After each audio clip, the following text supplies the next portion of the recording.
Well, good evening. Welcome to Bedtime Stories with me, Pastor Michelle. Today's Sunday, January 31st.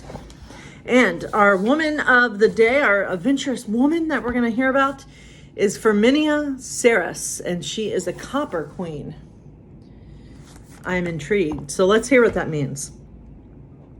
Historians don't know exactly how Firminia got from Nicaragua to Nevada, but they do know why she went there.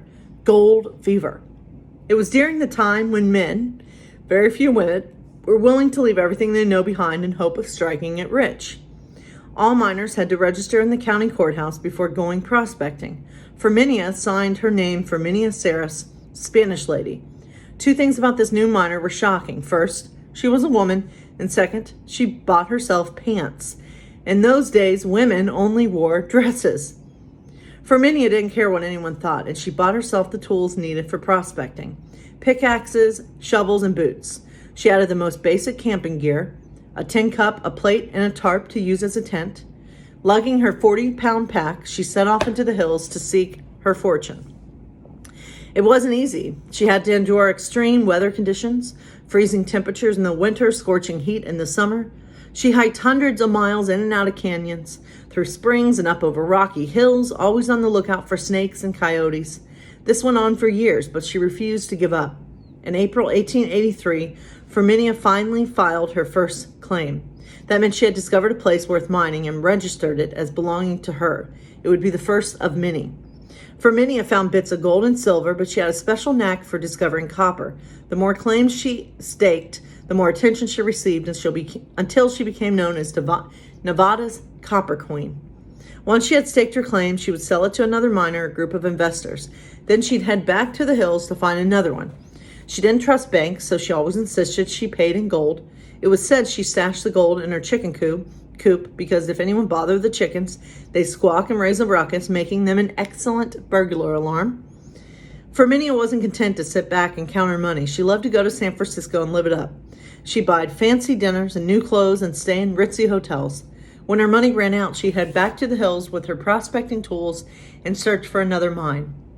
When she met someone down on their luck, she didn't hesitate to invite them in and give them a hot meal. She was as generous as she was unconventional.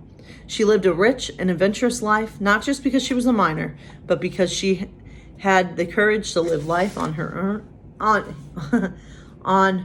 her I can't talk. Sorry. She had the courage to live life on her own terms. For some reason, I kept wanting to say earned.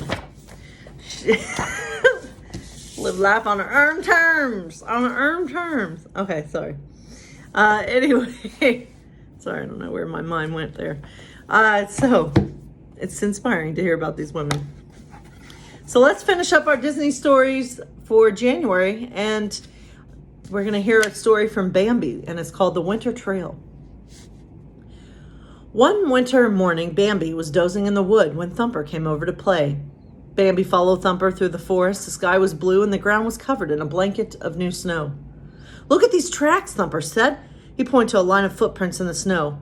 "Who do you suppose they belong to?" Bambi didn't know, so they decided to follow the trail. They soon came to a tree. "Wake up, friend Owl," called Thumper. "Have you been out walking?" Bambi asked. "Now, why would I do that? My wings take me where I need to go," friend Owl said. Bambi and Thumper continued on. Next, they spotted a raccoon sitting next to a tree, his mouth full of red berries. "Hello, Mr. Raccoon. Did you happen to see who made these tracks in the snow?" The raccoon shook his head and began tapping the tree. "I know. He thinks we should ask the woodpeckers," Thumper said. Soon, Bambi and Thumper found the woodpecker family. "Did you make tracks in the snow?" Thumper called up to the birds. "No, we've been here all day," the mother bird said. "Who can these tracks belong to?" Bambi asked. "I don't know." They soon reached the end of the trail, and the tracks led all the way to a snowy bush where a family of quail was resting. "Did you make these tracks?" Thumper asked. "Why, yes," Mrs. Quail answered. "Friend Owl told me about this wonderful bush, so this morning my babies and I walked all the way over there." Satisfied that they had solved the mystery, Thumper and Bambi turned to go home. Behind them, they found a surprise, their mothers. "How'd you find us?" Thumper said. Thumper's mother looked down at the tracks in the snow. "You followed our trail," Bambi cried. His mother nodded. Now let's follow it back home, Bambi's mother said. So that's exactly what they did.